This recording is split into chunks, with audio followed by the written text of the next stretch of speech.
আজকে তোমাদেরকে আমি আচার বানাবো সেটা দেখাবো। দেখো, তার জন্য মশলা করে রেখেছি। এটা মৌরি, ঠিক আছে, এটা মৌরি, এটা সাদা জিরে, গোটা জিরে যেটা বলা হয়, এটা গোটা ধনে, আর এটা হচ্ছে মেথি হয় না, পাঁচফোড়নের যে মেথি সেটা, আর এখানে শুকনো লঙ্কা। এগুলো সব শুকনো খোলায় নেড়ে নেব। আর এখানে আমটা হলুদ দিয়ে রোদে শুকিয়ে রাখা আছে, সেটা দেখাতে পারিনি। এটা এখন মিষ্টি আচার হবে, মানে গুড়ের আচার হবে। তো হলুদ দিয়ে সমস্ত কিছু এটা কমপ্লিট আর কি। কাঁচা আম কেটে রোদে শুকানো আছে হলুদ দিয়ে, আর এখানে গুড় জাল দেওয়া হচ্ছে। এই গুড়টা ভালো করে জাল দিতে হবে একটু। গুড়টা জাল দেওয়ার পরে গুড়টা যখন একটু আঁশ হবে না, মানে ভালো করে কি এটা একটা খুন্তি দিয়ে তুলে তুলে দেখতে হয়, মানে আঁশ মতন একটা বেরোয়, সেটা হলে খুব মানে মনে হবে যে একটুখানি জাল জাল হয়েছে আর কি। আর এই গুড়টা একটুখানি মানে পাক দিতে হবে ভালো করে, না হলে স্মেলটা ভালো লাগবে না। তারপর আমি আমগুলো দিয়ে দিলাম এর মধ্যে। আমগুলো দেওয়ার পর একটু নেড়ে নেব, কিছুক্ষণ নাড়বো। এটা বেশিক্ষণ করতে হবে না, কারণ আমগুলো রোদে অলরেডি আছে, আর গুড়ের মধ্যে এটা ভিজে থাকবে। তারপরে এটাকে রোদে দেওয়া হবে। এখন তো এটা খাওয়া যাবে না করেই, কতদিন রোদ লাগাতে হবে। তারপরে আমগুলো ভালো করে এর মধ্যে নেড়ে নিলাম।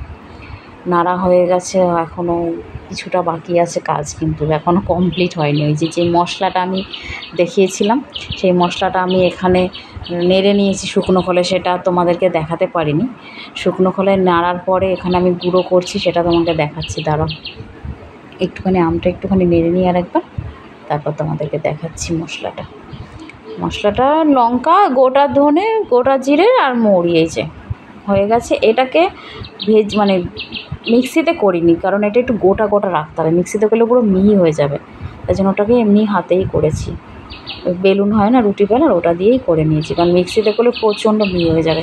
তখন ওই একটু দানা দানা থাকলে কি জিনিসটা মুখে পড়লে, আচার তো জানোই তোমরা, আমাকে বলতে হবে না, আমি তো আর এত ভালো পারি না, তো তোমরা আমার থেকে বেটার জানো।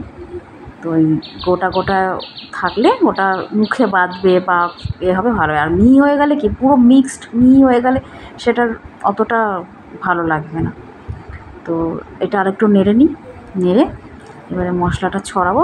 আর বেশিক্ষণ নয়, মশলাটা ছড়িয়ে কিছুক্ষণ নেড়ে তারপরে এটাকে রেখে দেবো। একটা কাচের শিশিতে রাখতে হবে, কাচের শিশিতে রেখে এটাকে রোদ খাওয়াতে হবে। এই যে মশলাটা দেবো, কিন্তু আমটা কি হয়েছে দেখি, হ্যাঁ হয়ে এসছে অনেকটাই। তাহলে এবার মশলাটা দিয়ে দিই। মশলাটা দেখাচ্ছি তোমাদের, দেখেছো কেমন দানা দানা রেখেছি। এইটার উপর দিয়ে ছড়িয়ে দিলাম। ছড়ানোর পরে এবার কিছুক্ষণ নাড়ার পরে তোমরা কিন্তু বলবে, হ্যাঁ আমি কি করতে পারলাম। আমি আজকে কিন্তু ফার্স্ট টাইম করছি, ঠিক আছে, জানি না খেতে কেমন হবে, কিন্তু করছি। সব কিছু তো শেখা উচিত, তাই জন্য এটা করলাম। তোমরা আমাকে জানাবে, ঠিক আছে।